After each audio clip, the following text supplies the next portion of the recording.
कल्याण छिपा हुआ है।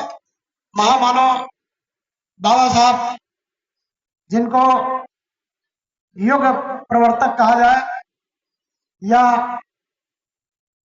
ऐसी भाषा से संबोधित किया जाए कि लोग कहते हैं कि भगवान कहाँ रहते हैं, भगवान कैसे होते हैं, तो जो जीवन जीना सिखा दे और जीवन में परिवर्तन ला दे वही तो भगवान होता है।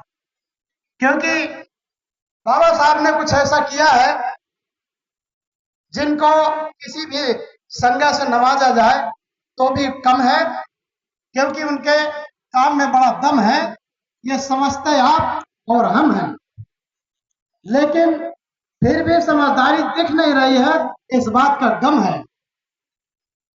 क्योंकि ये कुर्सियां दर्शा रही है, मैं कहना नहीं चाहता हूं, आप समझदार हैं, समझदार को इशारा काफी है। तो भगवान बुद्ध और बाबा साहब को नमन करते हुए फिर अपनी बात को कहूं, क्योंकि एक संदेश मिला करता है अक्सर, भारत माता। अगर भारत माता है और हम उनकी संतान हैं तो हम में अलगाव कैसा, हम में दुर्भाव कैसा और हमारे अंदर गलत प्रभाव कैसा और हमारे अंदर का भाव कैसा। जब एक ही मां के सभी संतान हो तो उनमें अलगाव नहीं होना चाहिए, दुर्भाव नहीं होना चाहिए। ऐसा मैं नहीं कहता, पूरा देश भारत माता कहता है। तो ये बच्चे लड़ते क्यों हैं, झगड़ते क्यों हैं, एक दूसरे से छूत क्यों मारते हैं? ये छूत नाम का भूत हम लोगों को क्यों परेशान किए हुए है? इस शब्द को संबोधित करने का कोई मेरे पास शब्द नहीं है, लेकिन मैं एक भाव से व्यक्त करना चाहूंगा, क्योंकि हमारे संचालक महोदय ने कहा है, जिसने हमें परेशान कर रखा है उसका नाम है जात। जात है सबे को जात है। कौन पूरब दिशा जात है, कौन दक्षिण दिशा जात है, कौन उत्तर दिशा जात है, कौन पूरब दिशा जात है। सबको आवत है जात है, दिन भर आवत जात। लेकिन यह तो आने जाने वाली बात है, लेकिन एक जगह से सभी कोई आता है और सब एक ही जगह जात है, वो तो जन्म वाली बात है। सबको पता है कि सब एक ही जगह से आवत है, सब एक ही जगह जात है। फिर भी देश में न जाने कितनी जात है, कौन कौन जात है, कैसी कैसी जात है। अम्बेडकर जैसे महान विद्वान से अगर कोई पूछता बात है कि अम्बेडकर जी बताओ हमारे देश में कितनी जात है, तो पूरा पुथन्ना खोल के दिखा देते हैं कि हमारे देश में 6743 जात है।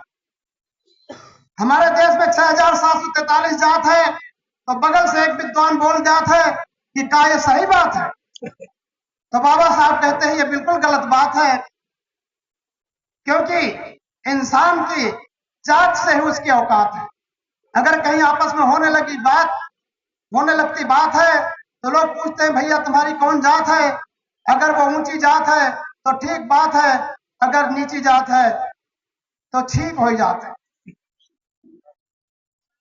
ये तीसरे विद्वान ने कहा तो फिर कौन सी असली बात है? तो बाबा साहब ने कहा सिर्फ एक ही असली बात है कि इंसान की सिर्फ दो ही जात है, एक स्त्री की जात है, एक पुरुष की जात है, इसके बाद कोई नहीं जात है। तीसरे विद्वान ने बगल से पूछ लिया कि अब तो सही बात है।